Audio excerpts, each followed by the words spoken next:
तो hello friend, हमारे channel पर आपका एक बार फिर से स्वागत है। फ्रेंड, आप सभी लोग कैसे? आई होप आप सभी लोग मस्त होंगे, स्वस्थ होंगे, पढ़ाई में व्यस्त होंगे। तो फाइनली आप लोग का जो है केमिस्ट्री का पेपर लेकर आ चुका हूँ, आकांक्षा 42 एग्जाम, जो कि 2022 में पूछा गया था। तो ये सब कुछ क्वेश्चन जो है मोस्ट इंपॉर्टेंट क्वेश्चन है, जो कि रिपीट होने के बहुत ज़्यादा चांसेस रहता है। आप लोग पता ही आकांक्षा 40 में किस तरह से क्वेश्चन रिपीट होता है, ठीक है। और आप लोगों को मैं इस वीडियो को शुरू करने से पहले बता दूँ, केमिस्ट्री का पार्ट 1 जो है ऑलरेडी मैंने अपलोड कर चुका हूँ, जो कि 52 क्वेश्चन तक बनाया था। आज 53 से 80 तक आप लोग का जो है बताऊँगा। और इसको शुरू करने से पहले और एक चीज़ मैं बता देता हूँ कि आप लोग को क्या करना है। मैंने वन शॉट वीडियो बनाया था आम्ल क्षार एवं लवण का, उस वीडियो को देख लीजिए, क्योंकि उस वीडियो को देखने के बाद आपको खुद विश्वास हो जाएगा किस तरह से मैं करवाया हूँ। सारा क्वेश्चन आप लोग का जो है ना, इसमें जो सेकंड एग्जाम में पूछा गया है, सारा क्वेश्चन ऑटोमेटिकली बन जाएगा, क्योंकि उसमें जितना भी रिएक्शन है, सारा रिएक्शन आप लोग को इस तरह से याद करवा दिए हैं, मतलब एकदम आसान तरीके से आप लोग को जो है याद करवा दिए। तो उसको पहले देख लीजिए, क्योंकि जो आम्ल क्षार एवं लवण है सेकंड चैप्टर आप लोग केमिस्ट्री का, बहुत इंपॉर्टेंट क्वेश्चन उससे, मतलब बहुत ज़्यादा क्वेश्चन पूछा जाता है। अभी इस वीडियो में भी देखेंगे कितना क्वेश्चन उसका पूछा गया, ठीक है। और आप लोग बोल रहे थे कि सारा क्वेश्चन 11 से ही है, तो ऐसा नहीं है। सारा क्वेश्चन 11 से नहीं, 10 से भी अब आप लोग को दिखने वाला है, ठीक है। तो शुरू शुरू में डराने के लिए हो सकता है 11 का ही सिर्फ डाल दिया था, अभी 10 का भी दिखेगा। चलिए 53 को चलते, जिसमें कहा जा रहा है correct order of first ionization potential. इसको बोला जाता है देख सकते हैं आइमन विभव। तो आयनाइजेशन पोटेंशियल को ही बोला जाता है आयनाइजेशन एनर्जी, जिसका डेफिनेशन इस तरह से होता है कि minimum energy required to remove the most loosely bound electron from the outer most shell of a gaseous isolated atom from its ground state. इस तरह से होता है इसका डेफिनेशन, लेकिन मैं इसको आसान तरीके से ये बताता हूँ। जैसे मान लीजिए कोई भी एक सोडियम ही मान लीजिए, सोडियम एक आप लोग का एटम है। इसके जो ग्राउंड, जैसे आप लोग इस तरह से ड्रॉ करते हैं ना, जो फर्स्ट सेल में कितना रहता है 2 इलेक्ट्रॉन 2 8 8 करके, इस तरह से आप लोग पढ़े होंगे। तो इस तरह से जो लास्ट सेल में होगा, जो लास्ट सेल में जितना इलेक्ट्रॉन होगा, ठीक है, मान लीजिए लास्ट सेल में 2 इलेक्ट्रॉन हो, मान लीजिए 1 इलेक्ट्रॉन लास्ट सेल में, तो लास्ट सेल के 1 इलेक्ट्रॉन को हटाने के लिए हम लोग कितना एनर्जी डालेंगे, उसी को बोला जाता है आयनाइजेशन एनर्जी, ठीक है, समझ गए। आयनाइजेशन एनर्जी क्या होता है कि लास्ट सेल में 1 इलेक्ट्रॉन को हटाने के लिए, उस इलेक्ट्रॉन को रिमूव करने के लिए जितना एनर्जी, मिनिमम एनर्जी रिक्वायर्ड होता है, वही मिनिमम एनर्जी को आयनाइजेशन एनर्जी कहा जाता है। और आयनाइजेशन एनर्जी में होता क्या है, मैं बता दूं कि यदि साइज छोटा होगा तो आयनाइजेशन एनर्जी ज़्यादा होगा, साइज छोटा तो आयनाइजेशन एनर्जी ज़्यादा, और साइज बड़ा तो आयनाइजेशन एनर्जी कम। क्योंकि साइज छोटा होगा तो इफेक्टिव न्यूक्लियर चार्ज ज़्यादा होता है। इफेक्टिव न्यूक्लियर चार्ज ज़्यादा होने के कारण वो जो इलेक्ट्रॉन है, आउटर मोस्ट इलेक्ट्रॉन होता है, उसको अपनी तरफ खींचे रखता है, ठीक है, जिसके कारण से उसको बाहर निकालने के लिए बहुत ज़्यादा एनर्जी की जरूरत पड़ता है। लेकिन जो आप लोग का साइज में बड़ा रहता है एटम, तो उसका जो है आप लोग का जो आउटर मोस्ट सेल इलेक्ट्रॉन है, उसको बाहर निकालना ईजी इसलिए होता है क्योंकि उसमें इफेक्टिव न्यूक्लियर चार्ज कम होता है। इफेक्टिव न्यूक्लियर चार्ज मतलब कि उस इलेक्ट्रॉन को अपनी ओर खींचता है सेंटर की तरफ, वो फोर्स कम लगता है। फोर्स कम लगने के कारण जो इसमें एनर्जी कम देना पड़ता है और ये इलेक्ट्रॉन आसानी से निकल सकता है। तो ये समझ गए कि यदि साइज छोटा रहेगा तो आप लोग का आयनाइजेशन एनर्जी जो है वो ज़्यादा देना पड़ेगा, और साइज बड़ा रहेगा तो आयनाइजेशन एनर्जी कम देना पड़ेगा, समझ गया। और एक चीज़ ये है कि हम लोग पढ़े होंगे कि पीरियोडिक टेबल में लेफ्ट टू राइट जाते हैं तो क्या होता है, साइज छोटा होता है, साइज घटता है ना। साइज घटता है तो साइज घटने की वजह से क्या होगा, आप लोग का आयनाइजेशन एनर्जी जो है, आयनाइजेशन एनर्जी बढ़ जाएगा, ठीक है। Left to right ionization energy बढ़ता है, क्यों बढ़ता है, क्योंकि साइज घटता है। साइज घटने से क्या होता है, इफेक्टिव न्यूक्लियर चार्ज जो है वो बढ़ जाता है, उसके बढ़ने के कारण जो आयनाइजेशन एनर्जी है वो बढ़ जाता है। अब यदि हम लोग ये टॉप टू बॉटम आए, पीरियोडिक टेबल में टॉप टू बॉटम आ गए, यदि पीरियोडिक टेबल में हम लोग टॉप टू बॉटम आएंगे तो क्या होता है, साइज बढ़ता है। यहाँ साइज छोटा तो यहाँ साइज बड़ा हो जाता है। साइज बड़ा होने के कारण क्या होता है, इफेक्टिव न्यूक्लियर चार्ज घट जाता है, इसके कारण से जो है आयनाइजेशन एनर्जी भी घट जाएगा। तो आयनाइजेशन एनर्जी घट जाएगा यदि टॉप टू बॉटम हम लोग आएंगे, तो ये चीज़ समझ गया। अब देखिए इसका आंसर क्या होना चाहिए। फर्स्ट आयनाइजेशन पोटेंशियल की बात किया जा रहा है, तो इसका आंसर क्या होगा, देखिए पहला ऑप्शन चेक कीजिएगा। तो इसमें बताइए, ये फर्स्ट ग्रुप का एलिमेंट है ना, फर्स्ट ग्रुप का एलिमेंट कुछ इस तरह से मैं लिख देता है, लिथियम सोडियम एंड पोटेशियम। तो इसमें बताइए किसका आयनाइजेशन एनर्जी ज़्यादा होगा, लिथियम का ज़्यादा होगा, तो लिथियम का ज़्यादा होना चाहिए। तो लिथियम का सबसे कम दिखाया, तो ये ऑप्शन तो सही नहीं होगा। अब देखिए दूसरा ऑप्शन में बेरिलियम है, मैग्नीशियम है, ये तो आप लोग का ग्रुप 2 का है, तो ग्रुप 2 का कुछ इस तरह से दिखा देते हैं।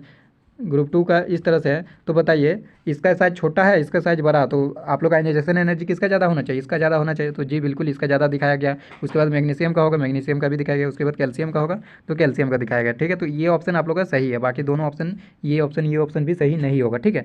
तो ऑप्शन 2 इसका करेक्ट आंसर होगा। आई होप समझिए होंगे। अब आयनाइजेशन एनर्जी से कुछ भी क्वेश्चन आएगा तो आप बना सकते हैं, मैंने डिटेल एक्सप्लेन कर दिया। आप लोग नोट्स में भी लिख सकते हैं कि साइज छोटा होगा तो आप लोग का आयनाइजेशन एनर्जी ज़्यादा होगा, साइज बड़ा होगा तो आयनाइजेशन एनर्जी कम होगा। लेफ्ट टू राइट जाएंगे तो आयनाइजेशन एनर्जी घटता है, ये सॉरी बढ़ता है, क्योंकि आप लोग का साइज जो है वो घटता है। एंड टॉप टू बॉटम आएंगे तो आयनाइजेशन एनर्जी घटता है, क्योंकि साइज बढ़ता है। साइज बढ़ने की वजह से क्या होता है कि आप लोग का इफेक्टिव न्यूक्लियर चार्ज कम लगता है, और साइज घटने की वजह से क्या होता है, इफेक्टिव न्यूक्लियर चार्ज ज़्यादा लगता है। इतना डिटेल में एक्सप्लेन कर दिया, ठीक है। 54 क्यों चलते हैं? करेक्ट ऑर्डर ऑफ रेडियाई, मतलब कि रेडियस का आप लोग का जो है करेक्ट ऑर्डर पूछा जा रहा है। तो देखिए आप लोग अभी बताएं कि लेफ्ट टू राइट जाने पर क्या होता है। लेफ्ट टू राइट जाएंगे पीरियोडिक टेबल में तो साइज घटता है, और टॉप टू बॉटम जाएंगे तो क्या होगा, साइज बढ़ता है। टॉप टू बॉटम आने पर साइज बढ़ता है। तो देखिए ये क्या है, बोरॉन है, उसके बाद ये तो पीरियड ये इसमें दिया है बोरॉन, उसके बाद बेरिलियम है। ये बेरिलियम तो पहले होगा, बेरिलियम बोरॉन कार्बन नाइट्रोजन यहाँ पर होगा। तो बताइए साइज सबसे बड़ा किसका होना चाहिए? इसका बड़ा होना चाहिए, क्योंकि हम लोग लेफ्ट टू राइट जा रहे हैं। उसके बाद इसका इस तरह से होगा साइज, लेकिन बेरिलियम का बड़ा यहाँ पर नहीं दिखाएगा, बोरॉन का बड़ा दिखाएगा, तो ये ऑप्शन तो नहीं होगा। ठीक है, उसके बाद हम लोग देख सकते हैं ये ऑप्शन को देखिए, लीना करे रब से फरियाद, इस तरह हम लोग याद रखें, लीना करे। तो बताइए टॉप टू बॉटम जाते हैं तो क्या होता है, साइज बढ़ता है। तो यहाँ देखिए लिथियम का साइज छोटा होगा, इसके बाद सोडियम का इतना बड़ा, इसका और ज़्यादा बड़ा होगा, तो पोटेशियम का बड़ा होना चाहिए, उसके बाद होना चाहिए सोडियम का, तो यहाँ उसके बाद लिथियम का दिखाया गया है। मतलब ये ऑप्शन भी सही नहीं होगा, ये ऑप्शन सही होगा, 2 का ऑप्शन। क्यों सही होगा इसका रीज़न मैं बताता हूँ। देखिए यहाँ पर सबके पास जो फ्लोरीन है उसके पास टोटल नंबर ऑफ प्रोटॉन कितना है बताइए, टोटल नंबर ऑफ लोग प्रोटॉन कितना है और इलेक्ट्रॉन कितना, वो आप लोग बताइए। प्रोटॉन कितना है बताइए, प्रोटॉन तो आप लोग देखिए ना, फ्लोरीन कितना होता है आप लोग का जो है फ्लोरीन का एटॉमिक नंबर कितना होता है, एटॉमिक नंबर फ्लोरीन का कितना होता है बताइए, एटॉमिक नंबर कितना होता है फ्लोरीन का, 9 होता है ना, 9 होता है। ठीक है, तो इसमें नंबर ऑफ प्रोटॉन कितना होगा, 9 होगा। ठीक है, तो मैं इसको इस तरह से लिख देता हूँ, फ्लोरीन में नंबर ऑफ प्रोटॉन कितना होगा, ये नंबर ऑफ प्रोटॉन है। ठीक है, मैं इसको और अच्छी तरीके से लिख देता हूँ, ये नंबर ऑफ प्रोटॉन और ये नंबर ऑफ इलेक्ट्रॉन। ठीक है, पॉजिटिव चार्ज और नेगेटिव चार्ज। यहाँ फ्लोरीन है, फ्लोरीन के पास बताइए नंबर ऑफ प्रोटॉन कितना होगा, 9 होगा। एंड इलेक्ट्रॉन कितना होगा बताइए, एक नेगेटिव चार्ज है, तो एक नेगेटिव चार्ज है तो 10 इलेक्ट्रॉन हो जाएगा। उसी तरह ऑक्सीजन का बताइए, ये आप माइनस लिख देते। ठीक है, आप माइनस और ओ के पावर 2 माइनस है। ठीक है, इसका बताइए इसमें आप लोग का प्रोटॉन कितना होगा बताइए, प्रोटॉन तो 8 होगा। ठीक है, और इसमें आप लोग का इलेक्ट्रॉन कितना होगा, 8 2 10 होगा। ठीक है, अब नाइट्रोजन का बात किए N3 माइनस, इसमें बताइए प्रोटॉन कितना होगा, प्रोटॉन आप लोग का 7 होगा। ठीक है, और आप लोग का इलेक्ट्रॉन कितना होगा, इलेक्ट्रॉन 10 होगा। मतलब कि इसको बोला जाता है आइसो इलेक्ट्रॉनिक स्पीसीज, क्योंकि इलेक्ट्रॉन की संख्या तीनों में जो है सेम है, बराबर है ना तीनों में, तो इसी को बोला जाता है आइसो इलेक्ट्रॉनिक स्पीसीज। ठीक है, तो इसमें जिसका चार्ज ज़्यादा आप लोग देख रहे हैं वही इसका जो है ज़्यादा बड़ा होगा साइज में। मैं इस तरह डायरेक्ट आप लोग बता दिया, ये ट्रिक बता दिया। अदरवाइज इसको मेथड से बताएंगे तो होता है इसमें न्यूक्लियर चार्ज का कॉन्सेप्ट लगता है। देखिए इसमें न्यूक्लियर चार्ज क्या होगा, इसमें कम होगा, सबसे ज़्यादा कम होगा। N3 माइनस में न्यूक्लियर चार्ज कम होगा, क्यों कम होगा, क्योंकि प्रोटॉन की संख्या सबसे कम है। प्रोटॉन की संख्या जितना ज़्यादा होता है उतना न्यूक्लियर चार्ज ज़्यादा होता है, लेकिन इसमें क्या है, कम है, तो मतलब nuclear charge, effective nuclear charge कम लगेगा। उसके बाद सबसे ज़्यादा किस में लगेगा, इफेक्टिव न्यूक्लियर चार्ज इसमें लगेगा, क्योंकि 9 प्रोटॉन है, 9 प्रोटॉन 10 इलेक्ट्रॉन को पकड़ सकता है, 8 इलेक्ट्रॉन 10 प्रोटॉन, ये 10 इलेक्ट्रॉन को पकड़ सकता है। बताइए 8 जो प्रोटॉन है वो 10 इलेक्ट्रॉन को पकड़ने में थोड़ा उसको कठिनाई हो सकती है, लेकिन यहाँ तो 7 प्रोटॉन है, 7 प्रोटॉन 11 इलेक्ट्रॉन को पकड़े बनाए रखेगा, अपने खींच कर रखेगा, तो ये इसके लिए तो और ज़्यादा कठिनाई हो जाएगी। समझ गए ना, मतलब कि ऑप्शन 2 इसका राइट जवाब होगा, क्योंकि इफेक्टिव न्यूक्लियर चार्ज जो है N3 माइनस का सबसे कम होता है। इफेक्टिव न्यूक्लियर चार्ज जितना कम होगा साइज उतना बड़ा होगा। नेक्स्ट क्वेश्चन है क्वेश्चन नंबर 55। ये क्वेश्चन तो आप लोगों को मॉडल पेपर से ही आया हुआ है, तो आप लोग मॉडल पेपर को भी करना जरूरी है। 2022 का जो कि मैंने करवाया है तीनों सेट, उसको फिर से करिए आप लोग। बहुत कोई बोल रहे थे कर चुके हैं, तो कर चुके तो फिर से करिए, क्योंकि बहुत सारा क्वेश्चन रिपीट होगा। लो चूड़ने पर तनु सल्फ्यूरिक अम्ल डालने से क्या होता है। देखिए ये आप लोग मैंने बताया था कि जब भी अम्ल का रिएक्शन क्या होता है आप लोग का धातु से होता है तो क्या बनता है बताइए, लवण और आप लोग का H2 गैस निकलता है, तो लो चूर्ण Fe हो गया और आप लोग का HCl हो गया, तो इसको क्या होगा, एक आप लोग का लवण बनेगा FeCl2। आप लोग बताएं थे सारा कुछ, आप लोग देखिए ना, कुछ याद रखने रिएक्शन जरूरत ही नहीं पड़ेगा, एक ही वीडियो में सारा कुछ आप लोग बता दिए। आप लोग देखिए 20-25 मिनट का वीडियो ही है। तो बोला जा रहा था डालने से क्या होता है बताइए, हाइड्रोजन गैस एवं आयरन क्लोराइड बनता है, तो ऑप्शन ए ही तो करेक्ट आंसर होगा ना, हाइड्रोजन गैस एवं आयरन क्लोराइड बनता है। चलिए तो हमारा नेक्स्ट क्वेश्चन क्वेश्चन नंबर 56, इसमें क्या कह जा रहा है, कोई विलियन अंडे के पीसे हुए कवच से अभिक्रिया कर एक गैस उत्पन्न करता है जो चूने के पानी को दूधिया कर देता है। कौन सा गैस उत्पन्न करता है, CO2 गैस होगा जो चूने के पानी को दूधिया कर देता है। तो विलियन में क्या होगा, तो HCl होगा, HCl ही तो रिएक्ट करेगा ना। अब बताते हैं इसका, ये भी आप लोग बताए थे, सेकंड चैप्टर का ही क्वेश्चन है, बोले ना सेकंड चैप्टर अम्ल क्षार एवं लवण का बहुत सारा क्वेश्चन पूछा गया है। ठीक है, तो उसका वन शॉट करवाएं तो सारा रिएक्शन उसमें करवा दिए। तो अंडे के कवच में कौन सा आप लोग का होगा, क्या होगा, CaCO3 होगा, कैल्शियम कार्बोनेट। अब बताइए कैल्शियम कार्बोनेट किसके साथ रिएक्ट करेगा, HCl के साथ। और मैंने बताया था कि जब भी आप लोग का अम्ल धातु कार्बोनेट के साथ अभिक्रिया करता है तो क्या बनाता है, लवण बनाता है, जल बनाता है और CO2 बनाता है। और धातु बाइकार्बोनेट के साथ भी सेम वही बनाता है, लवण CO2 और जल। तो बताए लवण क्या बनेगा, CaCl2। मैं यहाँ आप लोग को बैलेंस करके नहीं दिखा रहा हूँ, सिर्फ बना दे रहा हूँ, CaCl2 plus CO2 plus H2O। ठीक है, CO2 प्लस H2O। अब ये CO2 क्या करेगा पता है, ये CO2 रिएक्ट कर लेगा CaOH का होल 2 के साथ और रिएक्ट करके क्या बनाएगा CaCO3 प्लस H2O और यही CaCO3 के कारण जो है उसमें दूधिया हो गया, चूने का पानी जो है वो दूधिया हो गया। चूने के पानी से रिएक्ट किया ना CO2 और CO2 रिएक्ट करके क्या बना दिया CaCO3 कैल्शियम कार्बोनेट, जिसके कारण से उसका रंग जो है दूधिया हो गया। ठीक है, तो यानी जो किससे रिएक्ट किया CaCO3 जो आप लोग अंडे के पिसे हुए कवच किससे रिएक्ट किया HCl के साथ ही रिएक्ट किया, तभी ये पूरा कहानी हुआ। तो इसमें HCl सही जवाब होगा। चलिए नेक्स्ट क्वेश्चन, क्वेश्चन नंबर 57, अपच का उपचार करने के लिए निम्न किस औषधि का उपयोग होता है, ये तो सबको पता है एंटासिड, ऑप्शन 3 इसका करेक्ट आंसर होगा। नेक्स्ट क्वेश्चन, क्वेश्चन नंबर 58, खाद्य पदार्थ के डिब्बों पर जिंक की बजाय टीन की परत होती है, ये भी मॉडल पेपर से आया हुआ है जो कि मैं डिटेल में एक्सप्लेन नहीं करूँगा। सक्रियता श्रेणी पर आधारित ये क्वेश्चन है जो कि मैंने एक ट्रिक भी बनाया था। ठीक है, वो ट्रिक आप लोग देख लीजिएगा, कृष्णा को मांगो वाले जाने में पैसा भी क्योंकि दिया जाएगी। उसमें आप लोग देखेंगे कि जो टीन है वो टीन की अपेक्षा जो जिंक अधिक अभिक्रियाशील है, जो Zn ऊपर आएगा टीन जो है उसके नीचे आएगा, मतलब कि टीन की अपेक्षा जिंक अधिक अभिक्रियाशील है। इस कारण हम लोग खाद्य पदार्थों को क्या करते हैं उसके डिब्बों पर जिंक की बजाय टीन की परत हम लोग चढ़ाते हैं। चलिए नेक्स्ट क्वेश्चन क्यों चलते, क्वेश्चन नंबर 59, ब्यूटेनॉन चतुर कार्बन यौगिक है जिसका प्रकार्यात्मक समूह क्या होगा। Butanone is 4 carbon compound with the functional group. Functional group क्या होगा इसका, कीटोन होगा, क्योंकि देख सकते हैं ब्यूटेनॉन लास्ट में क्या आ रहा है ऑन जैसा ऑन किस में होता है कीटोन में ही ना, कीटोन को ही तो ऑन लास्ट में हम लोग लिखते हैं। ठीक है, तो इसमें कीटोन होगा सही जवाब। नेक्स्ट क्वेश्चन, क्वेश्चन नंबर 60, आवर्त सारणी में बाईं से दाईं लेफ्ट टू राइट बोला जा रहा है, हम लोग जा रहे हैं। तो ये क्वेश्चन भी शायद मैंने करवाया, प्रवृत्तियों के बारे में कौन सा कथन असत्य है, तो इसका आंसर तो आप लोग का ऑप्शन 3 होना चाहिए, क्योंकि परमाणु आसानी से इलेक्ट्रॉन का त्याग करते हैं, ऐसा तो नहीं होगा। असत्य का बात बोला जा रहा है, देखिए ये सत्य है, तत्वों की धात्विक प्रकृति घटती, ये तो सत्य है, धात्विक प्रकृति घटती है क्योंकि उधर अधात्विक तत्व मिलते हैं। संयोजकता इलेक्ट्रॉन की संख्या बढ़ती है, ये भी सत्य है, और इनके ऑक्साइड अधिक अम्लीय होते हैं, ये भी सत्य है। अधिक अम्लीय क्यों होता है, क्योंकि अधात्विक मिल रहा ना, और अधातु क्या बनाते हैं अम्लीय ऑक्साइड बनाते हैं, इसलिए वो हो जाता है, इनके ऑक्साइड अधिक अम्लीय हो जाते हैं। लेकिन ऑप्शन 3 गलत है। देखिए परमाणु आसानी से इलेक्ट्रॉन का त्याग करते हैं, ऐसा तो नहीं है, क्योंकि मैंने बताया अभी बताया ना, लेफ्ट टू राइट जाने पर क्या होता है साइज घट जाता है, साइज छोटा होता है। साइज छोटा होगा तो इलेक्ट्रॉन जल्दी नहीं निकलेगा, तभी ना हम बोले थे इलेक्ट्रॉन जल्दी नहीं निकलेगा, इसका मतलब आयोनाइजेशन एनर्जी ज़्यादा होगा, यही तो एक्सप्लेन किए थे। तो ऑप्शन 3 इसका करेक्ट आंसर होगा। नेक्स्ट क्वेश्चन, क्वेश्चन नंबर 61, क्या कहा जा रहा है एसिटिक अम्ल का पीएच मान क्या होगा। आप लोग को पीएच के बारे में बताए ही थे, पिछले वीडियो में भी बताए थे। जो अम्ल है उसका पीएच 7 से कम होगा, जो क्षार है उसका पीएच 7 से अधिक होगा, जो लवण है उसका पीएच 7 होगा, ये सारा कुछ तो डिस्कस किए थे। तो ये तो अम्ल है, एसिटिक अम्ल है, तो इसका पीएच क्या होगा 7 से कम होगा, ऑप्शन 2 करेक्ट आंसर। 62 की ओर चलते हैं, यदि किसी विलियन के पीएच का मान 7 हो तो विलियन क्या होगा, अभी बताए उदासीन होगा। उदासीन किसमें, ऑप्शन 1 इसका करेक्ट आंसर होगा।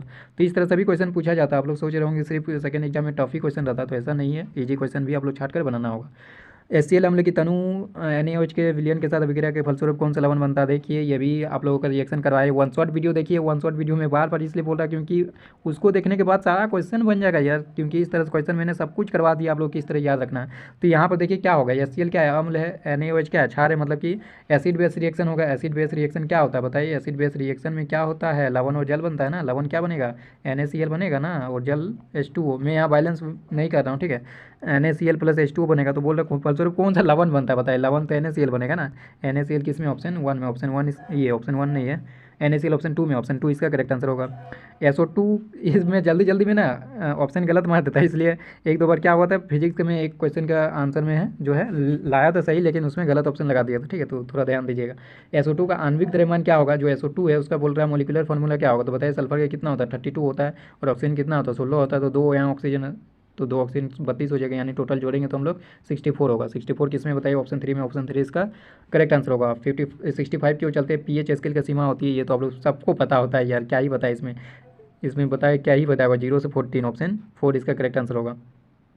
चलिए नेक्स्ट क्वेश्चन की ओर चलते हैं, क्वेश्चन नंबर 66, पीएच चार्ट के दोनों सिरों पर दिखाई देने वाला रंग है, पीएच इस तरह से आप लोग देखे होंगे, इधर साइड में कौन सा कलर रहता है, इधर साइड में आप लोग का रेड कलर दिखेगा, इधर साइड में रेड दिखेगा, और थोड़ा येलोविश टाइप का इधर ग्रीन ग्रीन दिखेगा, उसके बाद जाते जाते लास्ट में क्या होगा ब्लूइश कलर में हो जाएगा, मतलब कि इधर रेड और इधर ब्लू। वही पूछा जाता है कि सिरों के बीच में, मतलब कि ये सिरा हो गया, इस सिरा में रेड होता है और इस सिरा में ब्लू होता है, तो लाल एवं नीला, ठीक है, तो ऑप्शन 1 इसका करेक्ट आंसर होगा।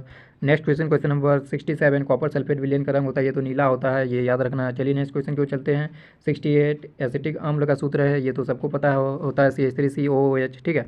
नेक्स्ट क्वेश्चन की ओर चलते हैं, एल्किन के सामान्य सूत्र है, ये तो सबको पता ही होता है यार, एल्किन के सामान्य सूत्र बोल रहा है CnH2n, ये क्वेश्चन देकर क्या ही फायदा, एल्केन, एल्कीन, एल्काइन पढ़े ही होंगे। 70 जिंक धातु को तनु हाइड्रोक्लोरिक अम्ल में डाले जाने पर कौन सी गैस उत्पन्न होती है? ये भी इतना ईजी, हाइड्रोजन गैस। अभी तो बताएं यार कि जब भी आप लोग का तनु हाइड्रोक्लोरिक अम्ल है, कोई भी अम्ल हो, चाहे कोई भी अम्ल हो, वो कोई भी धातु के साथ रिएक्ट करके क्या बनाता है? वो धातु के साथ रिएक्ट करके क्या बनाता है बताइए? H2 गैस उत्पन्न करता है ना। तो H2 गैस होगा, H2 गैस होगा ऑप्शन 1, ऑप्शन 1 इसका करेक्ट आंसर होगा। नेक्स्ट क्वेश्चन, क्वेश्चन नंबर 71, निम्न समीकरण में लुप्त पद क्या बताइए? इसका तो क्या ही बताया, HCl प्लस Na2SCO3। अभी बताया कुछ देर पहले कि जब भी धातु है और ये सॉरी जो अम्ल है वो धातु कार्बोनेट के साथ रिएक्ट करके एक लवण बनाता है, एक CO2 बनाता है और एक जल बनाता है। तो यहाँ तो H2 ही होना चाहिए। H2 किसमें? ऑप्शन बी में। तो ऑप्शन बी इसका करेक्ट आंसर होगा। फटाफट बनेगा वो, वन शॉट देख लीजिएगा एक बार।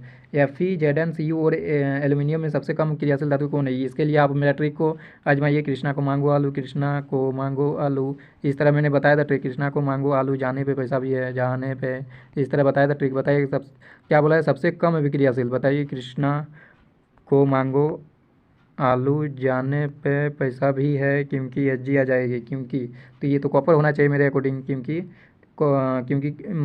Hg आ जाएगी, मतलब कि ऑप्शन सी इस करेक्ट आंसर होगा। ट्रिक बनाया तो इसमें ट्रिक देख लीजिएगा, सारा क्वेश्चन ट्रिक से बन रहा। देखिए लोहे की छिलन, देखिए इसमें फिर Fe आ गया और कॉपर सल्फेट के विलयन के बीच होने वाली अभिक्रिया को लिख सकते हैं। तो Fe प्लस CuSO4 बोला जा रहा है। अभी बताएं कि आयरन जो होता है कॉपर से अधिक अभिक्रियाशील होता है, इसलिए इसके सल्फेट से इसको विस्थापित कर देता है। तो ऑप्शन डी करेक्ट आंसर होगा। देखिए CuSO4 प्लस Fe तो बना दिया FeSO4 प्लस Cu, मतलब कॉपर को उसके कॉपर सल्फेट के विलयन से विस्थापित कर दिया। Next question, question number 74, acetic अम्ल एक समजात श्रेणी का सदस्य है जिसका सामान्य सूत्र क्या होगा? तो इसका आंसर ऑप्शन 1 से जब होगा RCOH, क्योंकि ये तो एल्डिहाइड हो गया, ये तो एल्कोहल, ये भी एल्कोहल, तो ये सारा कुछ हो नहीं सकता है, एसिड का है ना, तो एसिड COH आना चाहिए। तो ऑप्शन ए इसका करेक्ट आंसर होगा। 75, एसिटिक अम्ल और NaHCO3 की अभिक्रिया में कौन सी गैस बनती है? अभी तो बताया यार, कोई भी अम्ल रहेगा, कोई भी अम्ल क्यों ना रहे, अभी बताया ना, कोई भी अम्ल धातु कार्बोनेट या धातु बाइकार्बोनेट दोनों के साथ रिएक्ट करके क्या बनाता है बताइए? आप लोग का CO2 गैस बनाता है और H2O और लवण बनाता है, ठीक है। आप लोग वन शॉट वीडियो देखिए, मैं 2 बार कितना बार बोल चुका हूँ, देख लीजिए एक बार। तो इसका आंसर क्या होगा? CO2। तो ऑप्शन ए करेक्ट आंसर होगा। ये भी आप लोग याद करने का ट्रिक बताए थे। CaSO4.12H2O को क्या बोलते हैं? Plaster of Paris. नाम बड़ा, यहाँ पर वाटर छोटा रहेगा, ये इस तरह से ट्रिक बताए थे। नेक्स्ट क्वेश्चन को चलते, क्वेश्चन नंबर 77, एसिटिल में सिग्मा तथा पाई बंध की संख्या क्या होगी? ठीक है, सिग्मा बॉन्ड और पाई बॉन्ड के बारे में जानते नहीं होगी, तो मैं इसको आप लोग बता देता हूँ। सबसे पहले एसिटिलीन का फॉर्मूला होता है C2H2, तो इसका स्ट्रक्चर ड्रॉ कर देते हैं। C triple bond C and H, इस तरह से बनता है, ठीक है, इस तरह से बनता है आप लोग का। और जो है आप लोग का ये बॉन्ड हुआ, सिंगल बॉन्ड जो होता है वो सिग्मा बॉन्ड होता है। तो यहाँ पर एक सिग्मा बॉन्ड, एक यहाँ पर सिग्मा बॉन्ड, 2 सिग्मा बॉन्ड, और यहाँ पर ट्रिपल बॉन्ड में एक सिग्मा रहता है, 2 पाई रहता है, तो एक सिग्मा यहाँ से, तो 3 सिग्मा बॉन्ड होगा और 2 पाई बॉन्ड। 3 सिग्मा बॉन्ड किस में है? ऑप्शन सी में। देखिए 3 सिग्मा बॉन्ड, 2 पाई बॉन्ड, तो ऑप्शन सी इसका करेक्ट आंसर होगा। ये सारा कुछ आप लोग को बना दूंगा 11th में जो जो यूज होगा ना, वो सारा कुछ आप लोग को वन शॉट करके वीडियो बना दूंगा। चलिए नेक्स्ट क्वेश्चन को चलते, क्वेश्चन नंबर 78, कैल्शियम कार्बाइड पर जल की अभिक्रिया से बनने वाली गैस है, कैल्शियम कार्बोनेट होना चाहिए, कैल्शियम कार्बन, ठीक है। तो इसका रिएक्शन कुछ इस तरह से होता है, कैल्शियम कार्बोनेट CaCO3 और H2O जो कि जल हुआ। मैं यहाँ बैलेंस वगैरह नहीं करता हूँ, ठीक है। इसके परिणाम स्वरूप जो बनता है वो कुछ इस तरह से बनता है, H2CO3, और ये जो H2CO3 है ये टूटकर बनता है CO2 प्लस H2O देता है, ठीक है, टूटकर H2CO3। तो यहाँ पर कौन सा गैस निकला? CO2 ना, तो CO2 किस में? ऑप्शन CO2 किस में है बताइए? बनने वाली गैस है, तो CO2 तो यहाँ पर नहीं दिया हुआ है, एथिलीन दिया हुआ है, एसिटिलीन दिया हुआ, मीथेन और इथेन दिया हुआ है। CO2 गैस होना चाहिए इसमें, CO2 गैस तो नहीं है, गैस पूछा जा रहा है ना, तो गैस तो CO2 ही होना चाहिए। CO2 गैस इसमें ऑप्शन में नहीं है, ठीक है। खैर इस क्वेश्चन को जाने दीजिए। नेक्स्ट क्वेश्चन को चलते, क्वेश्चन नंबर 79, H2SO4 का तुल्यांकी भार, मतलब कि इक्विवेलेंट वेट ऑफ H2SO4, ये 11 का क्वेश्चन है। तो H2SO4 का सबसे पहले इक्विवेलेंट वेट मतलब क्या होता है? इक्विवेलेंट वेट होता है, इक्विवेलेंट वेट इसका फॉर्मूला आप लोग का जो होता है वो होता है molecular weight divided by n factor, ठीक है, molecular weight divided by n factor. तो बताइए H2SO4 का मोलिकुलर वेट कितना होता है? 98 होता है, और डिवाइडेड बाय n फैक्टर कीजिए, n फैक्टर क्या होगा? 2 होगा, तो यही होगा इक्विवेलेंट वेट, ठीक है, यही होगा इक्विवेलेंट वेट, यानी 49 आंसर होगा। 49 किस में है बताइए? ऑप्शन बी में, ऑप्शन बी इसका करेक्ट आंसर होगा। n फैक्टर 2 कैसे होगा पता है? n फैक्टर 2 इसलिए होगा क्योंकि H2SO4 में जो है H प्लस आयन कितना दे सकता है? 2 ही दे सकता है मैक्सिमम H प्लस आयन, इसलिए n फैक्टर 2 होगा। चलिए लास्ट क्वेश्चन, क्वेश्चन नंबर 80, जिसमें कहा जाए जब सोडियम एसिटेट सोडा लाइम के साथ अभिक्रिया करता है तो बनता है, तो इसका आंसर होगा मीथेन, जो कि डीकार्बोक्सिलेशन रिएक्शन होता है, ठीक है। तो इसका answer option D correct answer होगा। चलिए आज के लिए इतना रखते हैं, जल्दी ही मिलेंगे आप लोग का जो कि मैट का अब लेकर आऊँगा, ठीक है, मेंटल एबिलिटी टेस्ट का क्वेश्चन लेकर आऊँगा। चलिए आज के लिए इतना है, तब तक के लिए take care and bye bye.